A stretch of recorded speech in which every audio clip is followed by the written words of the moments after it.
So good afternoon, everybody, and welcome to this webinar that will help you to prepare your business for recovery. My name is Karin Kollenz. I'm a professor of strategy at EDHEC Business School, and I'm extremely delighted to see all of you, to see the number of you in the audience, but also to see the diversity. We've got people from all over the world, so thank you very much for joining us. From Colombia to Indonesia to India to the US, and of course not to forget from more than 10, 11, 12 European countries. So this shows that we're all in a very similar situation and that we're facing the same challenges. To discuss these challenges and how to overcome them, I'm today joined by Karim Taga, managing partner from Arthur D. Little and head of their global time practice, time standing for telecoms, IT, media, and electronics, if I remember correctly. Thank you, Karim, for being here. And secondly, by René Rohrbeck, who heads the chair for Foresight, Innovation and Transformation at EDHEC Business School. Thank you very much, Rene, for being here with us. So in this webinar, we will try to provide answers to three main questions. First, what are the measures that companies in Asia and Italy have been taking to overcome the crisis? Second, what are the main characteristics of firms that are best prepared to manage crisis and the period after?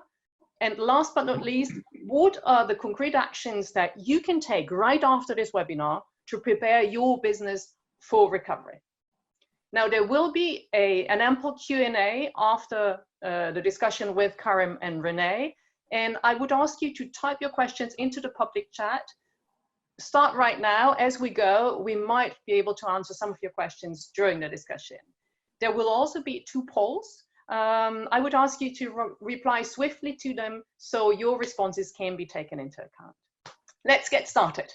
So, Karim, at Arthur Little, you have organized and moderated virtual meetings with 25 CEOs from leading companies in Asia and Italy, countries that, as we all know, have been hit by the crisis first. The objective there was to discuss their experiences and to share best practices from what has helped them to lead their companies through the crisis. Karim, could you please share with us some of the successful measures taken by those Asian and Italian companies?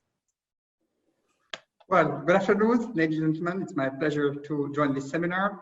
Obviously, recovery is a very important topic these days. We started indeed in March already, interviewing very courageous CEOs who were facing the crisis in Singapore and Hong Kong earliest, as you know.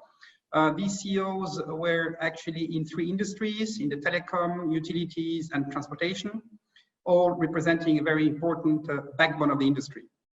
And in these, let's say, knowledge sharing sessions, we were able to get their personal testimonies. And this was dedicated to a vast majority of CEOs who could join the 25 sessions. And it was very interesting learning in that, let's say, very critical phase of the COVID outbreak. So when it comes to the Asian CEO, if I can share some messages versus, let's say, European, in this case, I'm talking about Italian CEOs. The Asian CEOs had already more experience and could anticipate better this crisis because they had already SARS in 2003. And many of these CEOs were still there. And if the CEOs were not there anymore, the procedure was still in place. So actually, in terms of crisis management, they were very much facing four stakeholders: your employees, number one, your customers, your shareholders, and most of them are in regulated environment, which are critical for the functioning of the economy, had to interact a lot with regulators and government.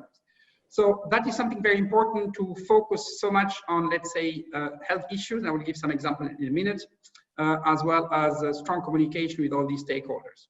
I think apart from moving fast and preparing for a plan, it's the first time, at least in Europe, where CEOs are faced with this life or death. So the focus was very much centrally to protect employees and customers. So you could see across all the interviews we had very clear procedures on team split, redundancy in key positions, medical testing, tracking, and high frequency of communications. And remember, this crisis is not gone. It may come quite often. We don't know which cycle we'll see. So even if you had the experience a few weeks ago, and most of the country now are in a deconfinement mode, restarting, you may face exactly these procedures. So let me highlight a few examples, and I will structure the couple of minutes that I have now in three, so to say, stages, three horizons. So the first horizon is very much about immediate actions, survival mode. The second is more damage avoidance and preparing, so to say, in the confinement mode, how to restart. And the last one is more long-term perspective, how to come up in a new normal in a stronger position. So if I take examples like in the short term, what some players have done and protecting their employees to start with, and shifting to a digital way of working and all the procedure I've heard before, cash management, etc.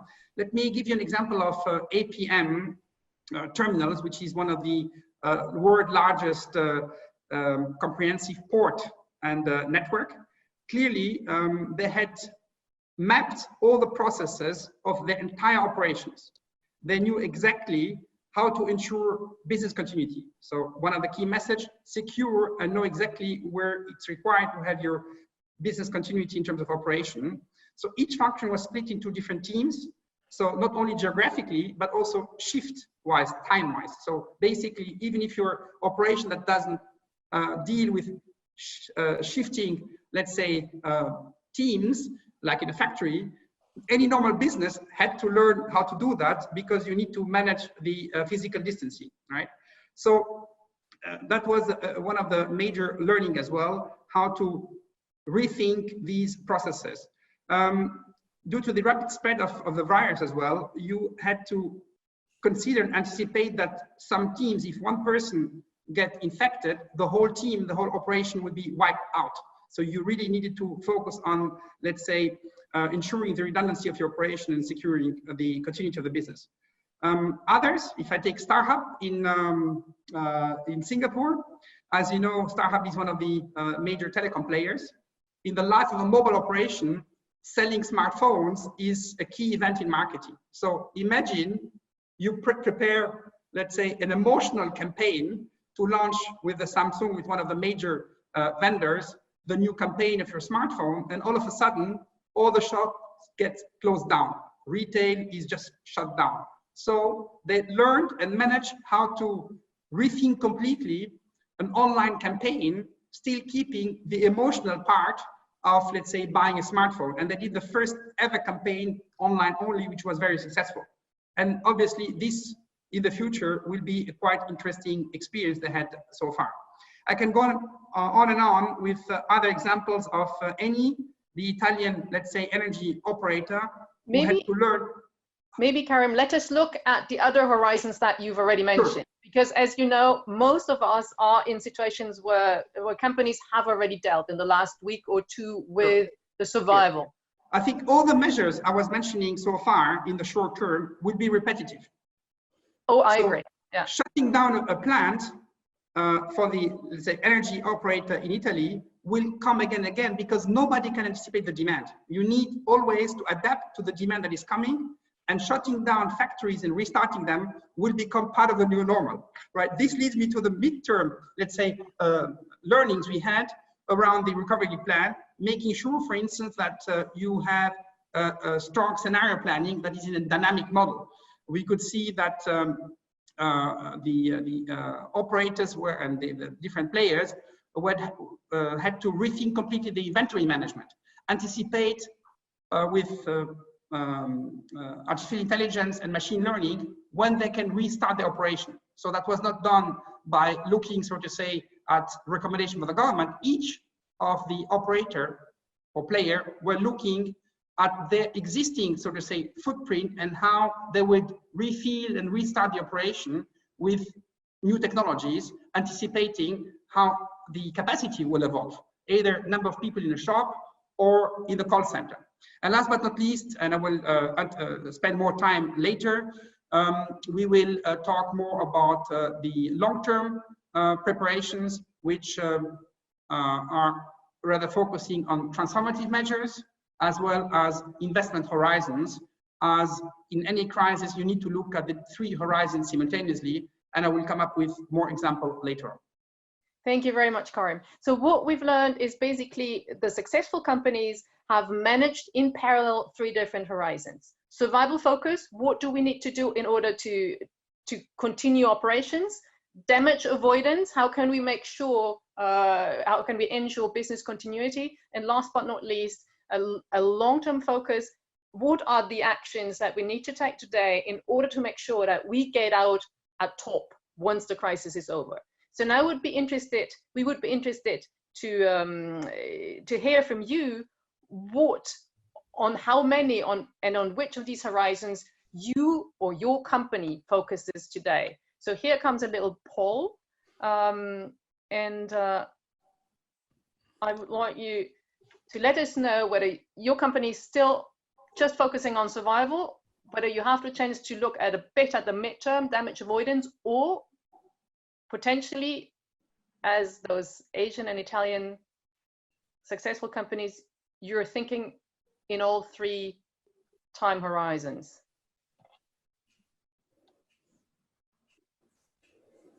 Okay, so for the results, I think only visible to us, but we'll display them. Yeah, we've got half of the participants already voting. So if the others can think about what kind of horizons does your company focus on right now, we'll give you another 10 seconds until we share.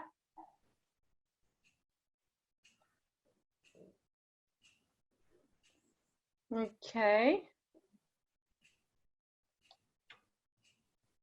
Perfect. I'll share with you the results. So the majority of our audience of you is in companies who today, well, focus on the survival, but also think about damage avoidance for the next probably 2 to 3 months. Karim, is that distribution in line with your experience and expectations? I think it's a positive surprise for me, because it looks like the outcome is balanced. It's not the focus not so much on short term or midterm, but it's also on long term. Obviously, the midterm is more relevant. It's quite, I would say, normal also to see this spread, because we see that some CEOs are still very much, so to say, in a crisis mode because of the economical development conditions. So it's more structural topic. If you are in the healthcare industry that is booming right now, it's a different situation than in transportation company where you lost 97% of your revenue. So your focus is much more on the crisis short-term measurement. Also, it's very much related to the experience of CEOs, right? Have they been in crisis situation in the past? Do they know how to deploy the, let's say, short-term procedure and have enough capacity to manage the resources on long term? And last but not least, it very much depends on the P&L of the companies, where companies just before the crisis. Obviously, if you have weak P&L, you would have less resource and capacity to focus on long term. But it looks like the participants here in this pool are coming from rather a healthier company than in other things I've seen before. Okay, thank you very much. So basically, I remember that in the research of the FIT chair, Rene, we've been able to identify 2 different types of responses to crisis. In our last webinar, you talked about the ants and the bears. Could you please explain those 2 types quickly to us, Rene? Right, so when we were starting to talk to the companies which are around us, our partners and companies we work with, companies where our alumni work, we wanted to somehow understand what is the default response of such firms. And we put them into these 2 groups after a while, because we realized there's really these companies who say, we're in a crisis, we need somehow to survive. Let's not waste resources, let's try to shut down most of the operations. And we call this the bear strategy, because this is a little bit this idea of I'm in wintertime, I'm hibernating, and then I'm waking up again when things are back to normal. And opposed to this, we have these firms which are starting sort of to frantically go around and look for other things to do as a business, try also to anticipate what could my industry look like when this crisis is over.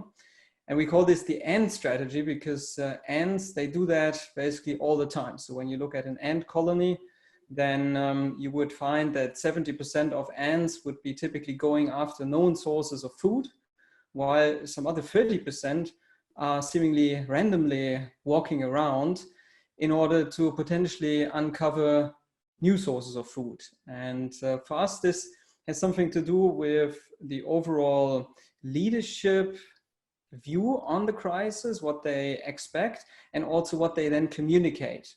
And we should remember that for an ant, we also have typically to make very hard trade-offs between keeping the resources close to keep operations running, keep my company running, and building up this slack of these, in an ant case, 30% of people who are right now not contributing to the revenues. And therefore, it's quite remarkable actually that we have been seeing also quite a number of those ants. Karim, have you come across these two types of companies as well? Of course, this is something that exists before the crisis, and I think the crisis just only accelerates some behaviors. So let's say if you have companies that are in a bad shape and the crisis comes, the tendency to behave like a bear is pretty obvious because they get, so to say, in a frozen mode, just waiting what happened. Clearly, I would recommend to these companies, if they're short of cash and they are in a very critical ecosystem, that they start also to anticipate and play the game of ants. How? By freeing up resource and capacity. So basically carving out some of the businesses that are not relevant anymore for the future and eventually refresh capital to invest in the area that are relevant. So I believe that bear status is a very dangerous situation to stay in. So from what I hear from the two of you, it would be ideal to become a bit more like the ants. Now, Rene, what are the typical characteristics? What are the key capabilities of these kind of ant companies? We would call them probably vigilant firms. Right, I think as Karim was saying, this ant type of behavior is nothing which has been invented in the crisis. There are firms like this. We have built through 15 years of research, a maturity model and a set of best practices with which we describe firms which we call then vigilant. So let me share some general ideas about how this works. Guess people will start seeing my slides now, which I'm sharing. So the first thing which you do as a vigilant company is that you have some routines which others don't have. And we say these type of routines, they come in 3 phases which are ongoing. The first phase is what we call here perceiving. So this is actually all the things you do to see new trends coming up, new change drivers for your industry. And with that, you build what we call here a foresight advantage over companies who are less good at doing this or are doing this only on an ad hoc basis. The second phase is what we call prospecting. And prospecting here is this kind of mental time travel where you anticipate how could the future look like, how could my industry look like, for instance now, once we're coming out of this crisis, but earlier you would have probably asked more these what if questions about digitalization, about change to more sustainable way of working with our companies and in our society in general. And then thirdly, and that came out when we work with these firms who are regularly out there competing in new markets, which they have not been before, they also engage in what we call here continuous probing. And if you think about it, it's quite obvious. If you look at perceiving and prospecting, this is more something you do as a cognitive leap, while probing is really going out there, starting to go into markets which you don't know yet, working with non-customers, trying to anticipate what would they be interested in and why are they not your customers yet. And when you look at this model, then there's actually underlying practices which firms who are vigilant have built up over time in order to have these reflexes which other firms don't have. And if I'm starting here on the left, it's this constant monitoring for drivers of change, which is something which not all firms do, but then also starting to take this input and building what we call actionable future outlooks. So you want to have a process where you appropriate these signals and translate them into what they mean for you. So that can come in these types of radars, or it can come in a consistent translation of trends into opportunities through such portfolio management approaches, for instance. And then in order to have this on the leadership team as a continuous engagement into these would-be scenarios, firms build these scenario-based strategizing approaches where they constantly also not only have a number of scenarios which they can relate to in their strategic discussions, but potentially also alternative strategies, which you can look into in terms of whether I need to adopt a different strategy, or also to understand what competitors are working with. This helps a lot, for instance, if you're attacked by kind of new digital players and you want to work out why are they behaving so much differently in the industry which I'm in. And then sort of the last two things is really this connecting with the continuous probing through road mapping, connecting continuously what kind of technologies do I have, what kind of customer needs can I address with this. And these companies, they're often also leveraging heavily on external sources of innovation, which we summarize here under the term of open innovation, which can include idea competitions, it can include venturing programs, and also this, what some call ecosystem engineering, so thinking about where are these small, medium-sized companies around me with whom I can build new value chains or new value propositions. And this is really something, just to emphasize this once more, which there's firms who do some of these elements on an ad hoc basis. But what seems really to make the difference also when we measure then the performance of those vigilant companies vis-a-vis others is to have this as stable routines, which you can rely on and which are executed continuously and not just when the crisis hits you. Okay, so that's interesting. So basically what you're saying is that there are three routines or capabilities that companies that have been more successful dealing with the crisis generally do have. Now, there comes a question to you, our audience, in form of a poll again. Which of the three capabilities mentioned by Rene does your company have? And of course, as there is a possibility that your company already has all three capabilities, you can select multiple answers on this one. So I invite you to vote. Yeah, good question. What about none? Should have been a fourth possibility. Yeah. We haven't thought about that. We're too optimistic, I guess, on our side. Yeah, I see half of you have voted. Maybe we'll wait another 10 seconds to get the others. Maybe we should invite people to disclose themselves on the chat who have none of them. Just kidding, don't do it. Okay, while we are waiting for everybody to answer, I see there are some interesting questions already coming in. We'll discuss them once we've seen the replies. Wonderful. I think there's already a very clear trend here. I'll just share the results with you. And question again to Rene, because this is your area of expertise. Is that what you see frequently with companies? Yes, this is actually something where we don't seem to have much of a selection bias. In the earlier poll, you could have also figured that, if you're already taken the decision to be here with us to discuss this, you might be already a bit more N-type, you might be a little bit more forward-looking. But this is actually something which we see rather frequently.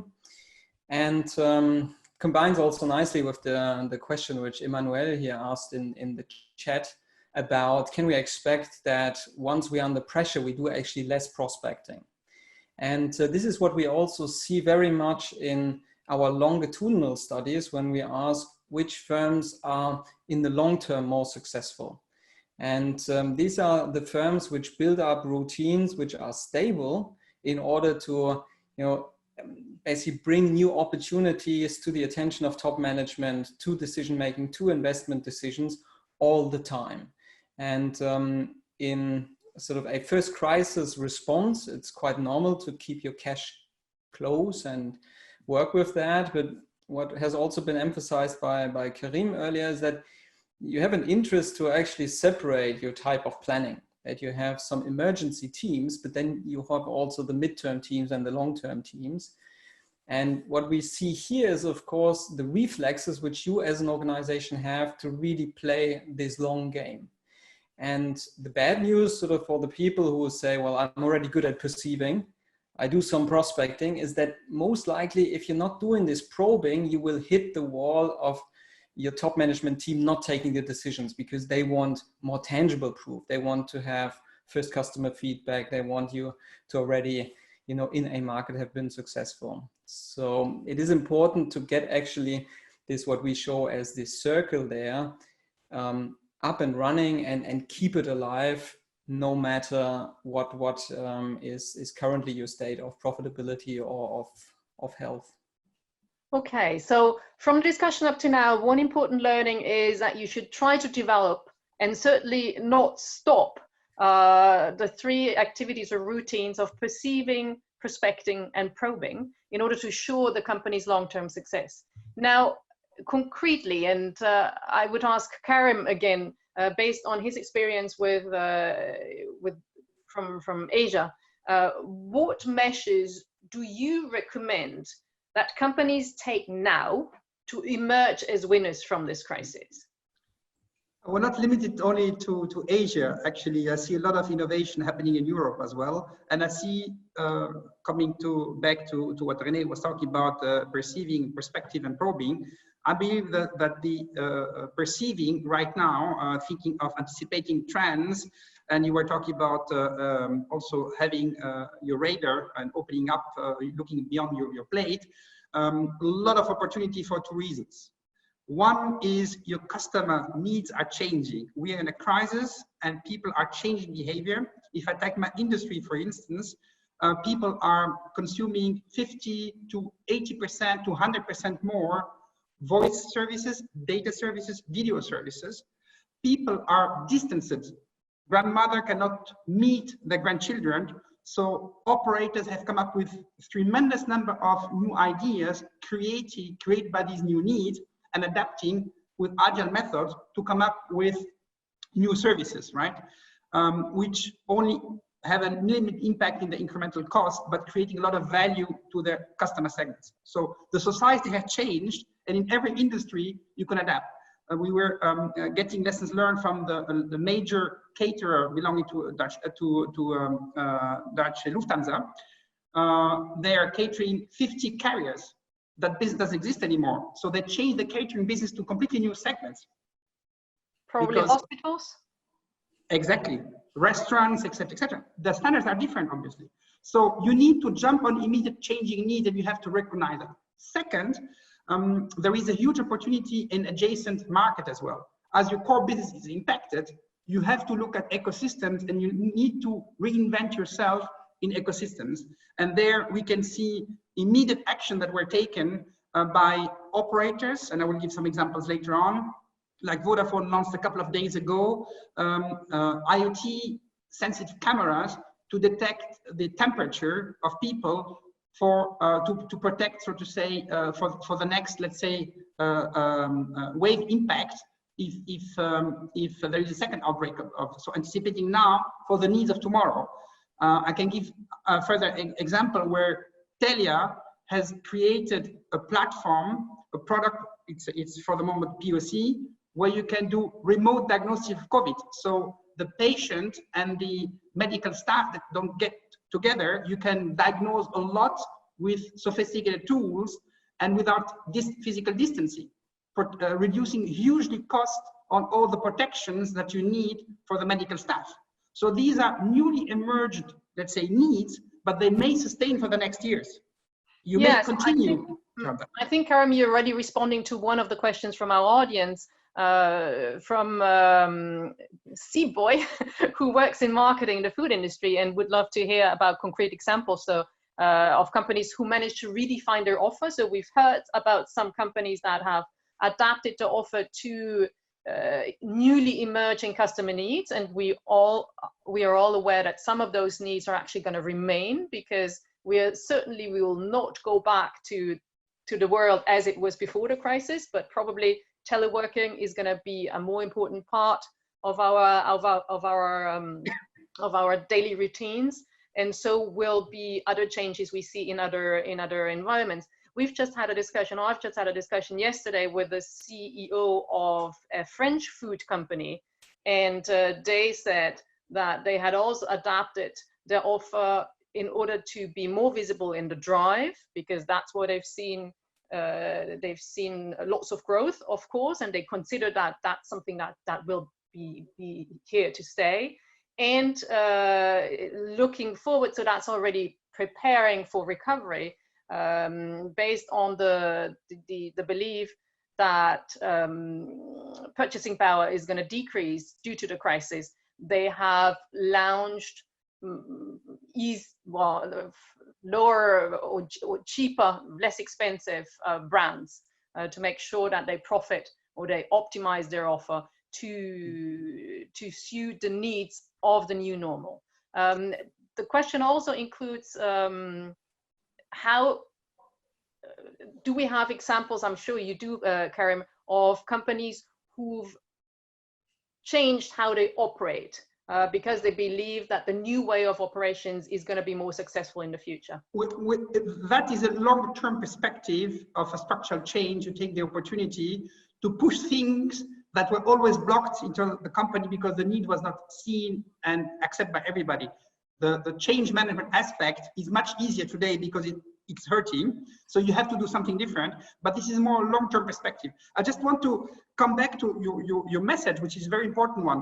This is why you see that you need to have separate teams in managing the short-term and the long-term, and also managing the core business and the new business, I would say, because we are in a crisis yet, so you need to make sure that you diminish the impact as much as you can on your core business, but you need people who innovate, as Rene was saying, do the prospecting part, and so to say, perceiving the new trends of the changing behavior of multiple segments.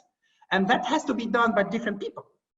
And if you understand these changes and these needs, you can take this as a new opportunity. So you should not look this as a crisis where you're losing revenues, but it's a source of multiple new revenues if you shift and look outside of your current, let's say, business that you try to protect. Yeah, so probably having different teams looking at the different horizon, and we've identified 3 different horizons, is certainly a good method for large companies who've got the resources.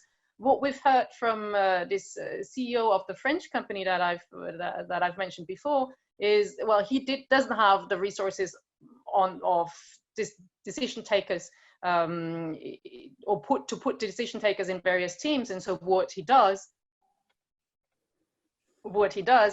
is actually just have separate meetings. Say, okay, well, now let's focus on fast adaptation. Next meeting, we're going to look at the long term. Karim, I see you are sharing exactly this framework that covers the 3 time horizons with us.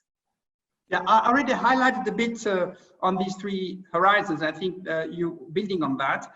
We create this framework on the 5F approach, where you have a war room, and basically you're addressing the free cash flow, the forward organization communication, the perspective which I spoke about in my earlier message. I think what is very important is to focus on the 3 bottom one, the survival focus, the fast adaptation, the fast recovery, and the long-term perspective. And I believe that building on also what has been said before, it's very important, let's say, to think immediately of the impact that you will have on your P&L.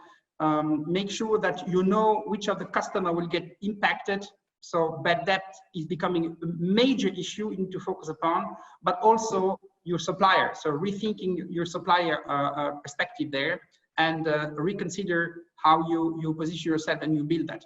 But coming back to the let's say fast recovery, and where you should be focusing upon, and building on what Rene said, I don't believe that all the companies will be able to apply, so to say, the classical scenario planning tools as they used to do in the past, because the visibility is extremely short today. So it's kind of very dynamic scenario planning you have to do to anticipate and mitigate the risks that are upcoming. And for that, you need to basically have a different approach on doing that. And we observe that companies are very much repositioning their purpose there and moving to, let's say, what we call an ambidextrous perspective, where you should move from a pure, let's say, environment where you were looking at your productivity perspective, efficiency, to an area of innovation and creativity, because this crisis will unleash a lot of new behavior, and that requires creativity. And you cannot do that in the current, majority of the companies cannot do that in the current, let's say, governance and structure model. So therefore, we believe that these new initiatives that has to be developed should be done in a spirit of speedboating, having, so to say, perspective on how to venture, exactly what René said before, financing, so to say, these new operations, these new segments, to be able to succeed in these emerging opportunities.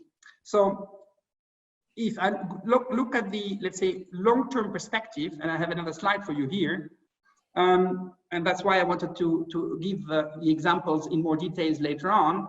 I believe that you have on the left side structural changes you need to consider, and eventually it's the right time to accelerate your digital transformation, apply new tools for automation, whether it's API, whether it's let's say machine learning, how to open up shops in the future, how to scale your factory in the future, as much as targeting convergence segments.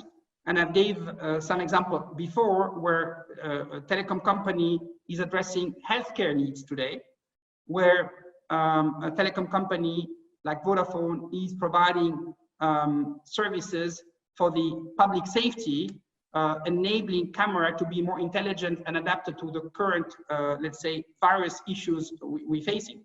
And we should not forget as well that many companies today are in a difficult situation. The evaluation are compressed, but the number of M&A will continue to remain high. So it's an opportunity for companies in the long term to acquire capabilities, to acquire eventually customer that will be in difficult shape, to enable vertical integration with the distribution, as well as some vendors. So the M&A activities are very important, as much as the investment in infrastructure. These are moved without regret, I would say. So with that, I have highlighted a bit the fact that you can, let's say, split the teams in 5, and you have at least, so to say, in the forward-looking initiatives, long-term, you can further go to 8 teams that you could put in place. Obviously, every company has to manage resources, and you have to prioritize. Yeah.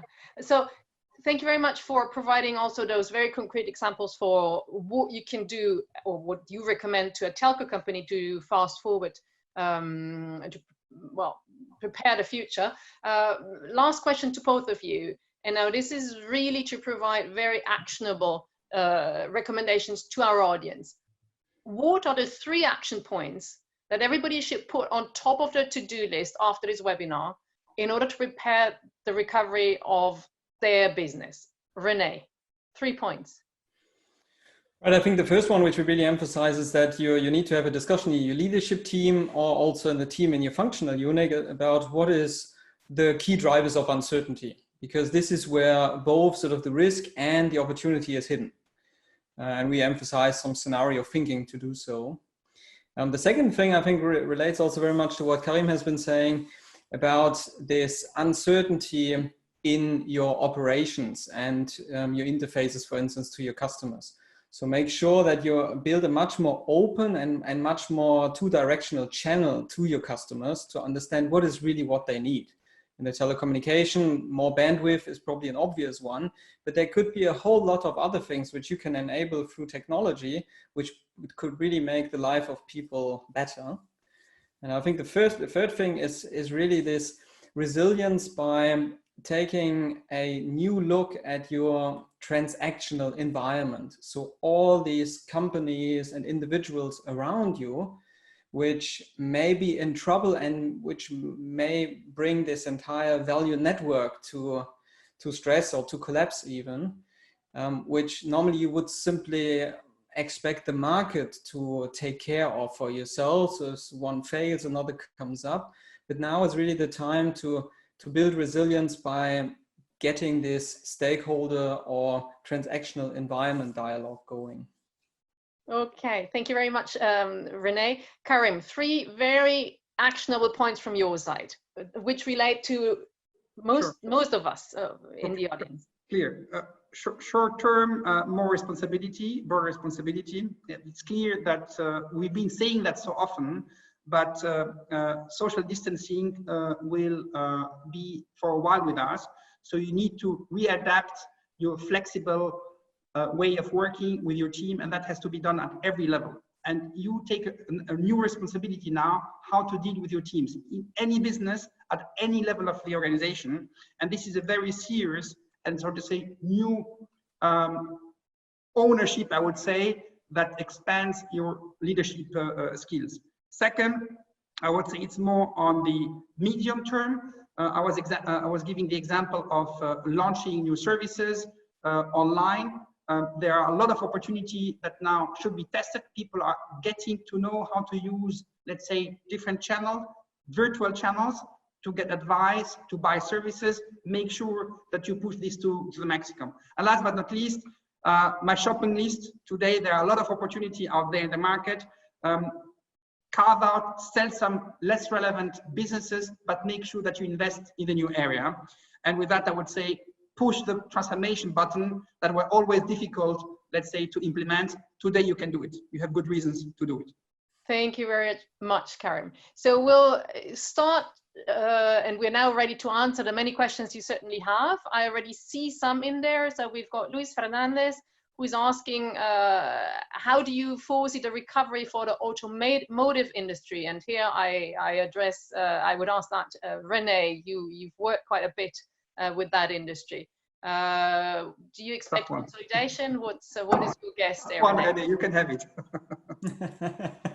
So I get the oracle questions. Well, I mean, first of all, I'm always emphasizing, you know, right now there is so much uncertainty that anyone who comes with a clear prediction what's going to happen in the next year will not only be proven wrong probably, but you know, it doesn't make sense to plan in this way. So what you need to do now is to think about contingencies. And I think we're seeing many different trends in the automobile industry which are induced by the crisis, but there have been also many before.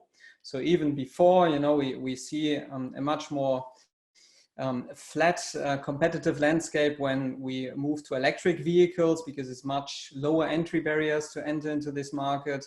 When autonomous drive come, we have a different type of market. Suddenly you can Airbnb out your own vehicle. So there's a lot of uncertainties in that industry even before the crisis. And now in the crisis, it's quite an interesting maneuvering going on. Right now we see it really going down in terms of sales, which is really just the physical impossibility of buying a car right now because no dealership is open. On the other hand, we see, of course, strong trends towards more individual mobility as, you know, fears are rising of getting infected, going to mass transit. Many who otherwise would have taken the train will maybe go back to their own car. there could be also quite a demand coming up from this. And as we have been pointing out throughout the session today, these are things which will probably stay for longer. And the longer change stays, the more it has also the chance to stabilize itself. And we might be getting used to more individual transport as well. Karin, do you expect consolidation in the automotive industry? The industry is a bit far of mine, but I see definitely same trends as everywhere else. The question is, if you do not have, let's say, the capabilities today to be in the front line of autonomous drive level 4 or 5, so to say, and at the same time you own a very good distribution network globally, and for the other brands it will take them years to establish the network dealers, etc. Probably we will see some let's say cooperation, joint venture, or even merger. We see that a lot in the telecom these days. You just heard a couple of days ago also the merge in the UK between Liberty, Virgin, and O2, so fixed and mobile. This is a classical one, and we will see that in every industry because obviously we are short of capacity when it comes to, so to say, demand, right? The demand is going down in many areas, so you need to consolidate. That's a classical, let's say, evolution. We've seen that in other crises in the past. Yeah, so we've been talking about capabilities that companies should develop in order to prepare for future crises and for the changes that we'll certainly see after the crisis. We talked about perceiving, prospecting, and probing. And we've got a question from Mustafa who's asking, do we need emerging capabilities, or so should we probably rather let those capabilities emerge, or is it more about deliberate capabilities? And how would you define the gap, Rene?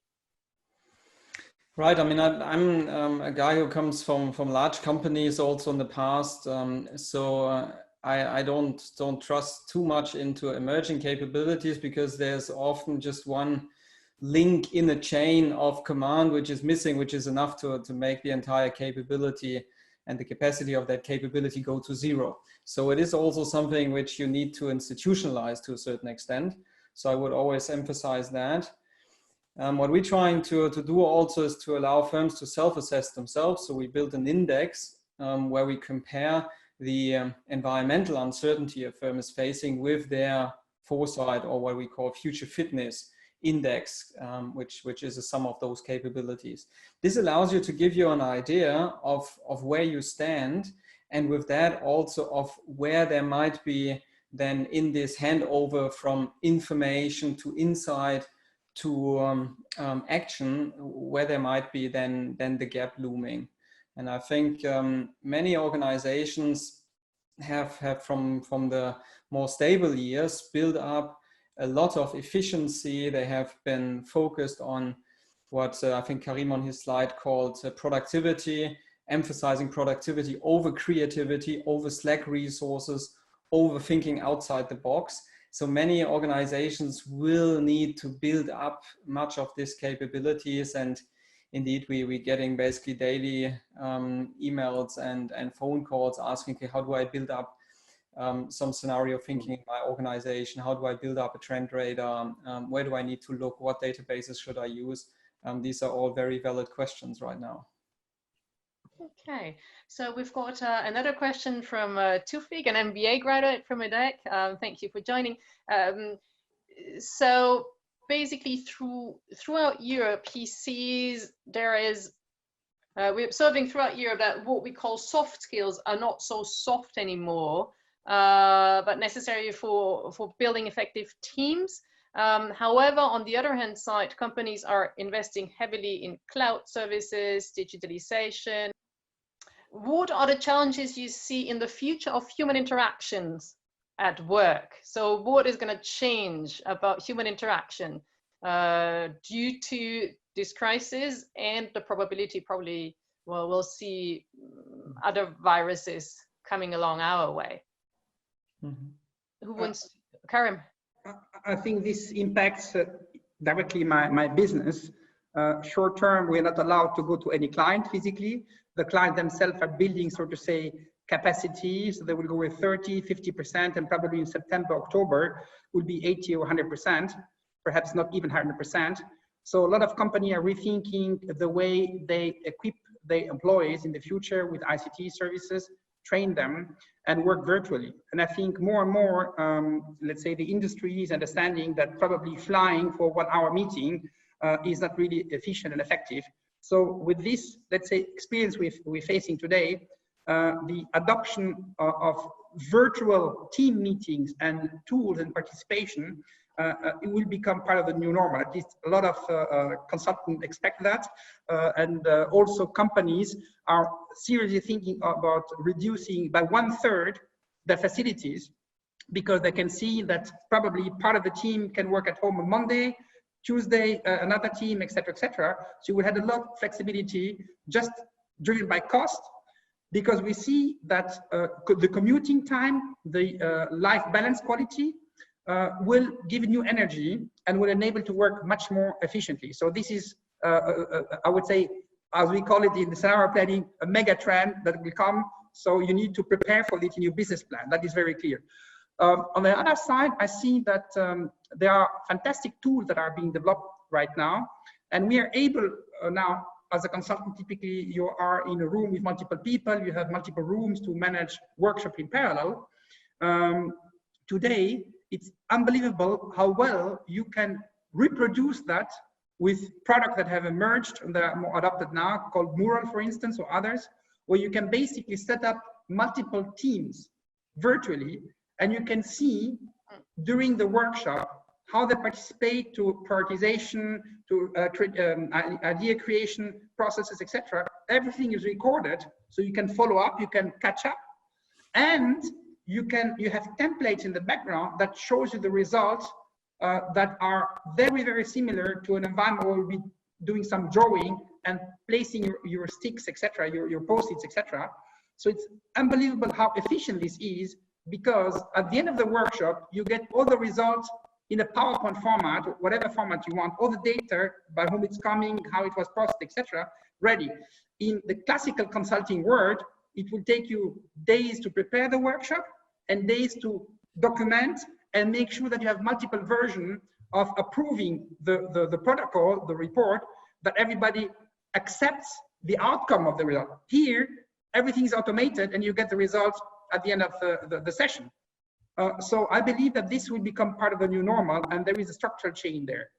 Now, not everybody is trained for that, not everybody can connect to that. So you need to have, first of all, the right balance, physical and virtual, but make sure that you offer enough training and change management also agents to enable this transformation.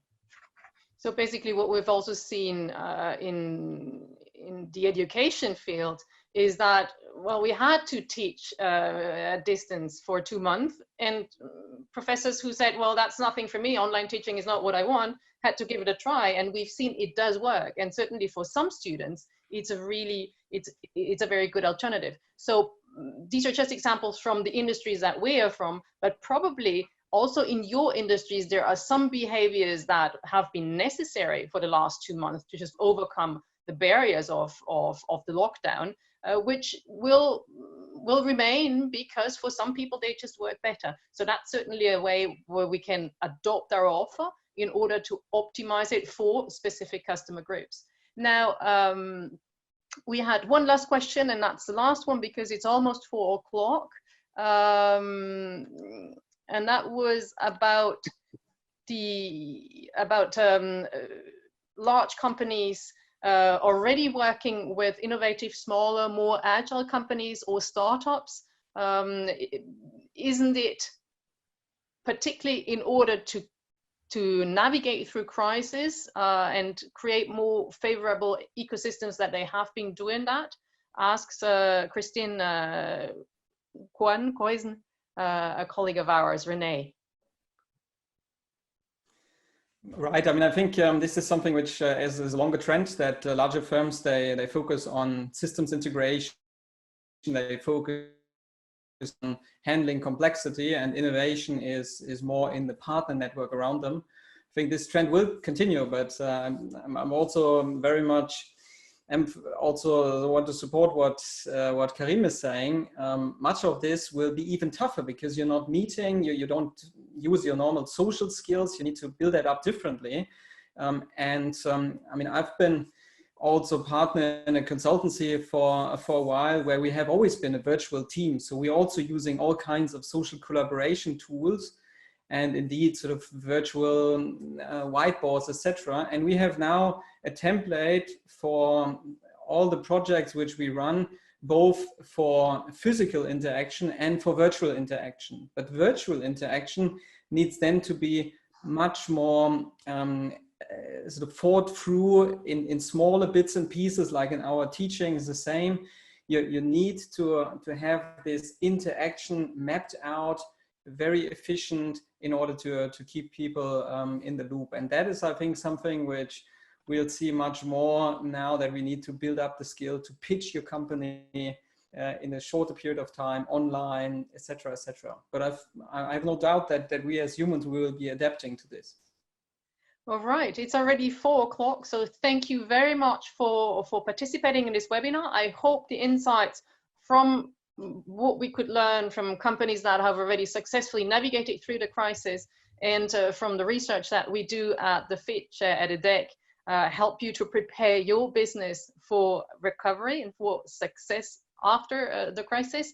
So I wish you all a good afternoon and a successful recovery. Thank you very much.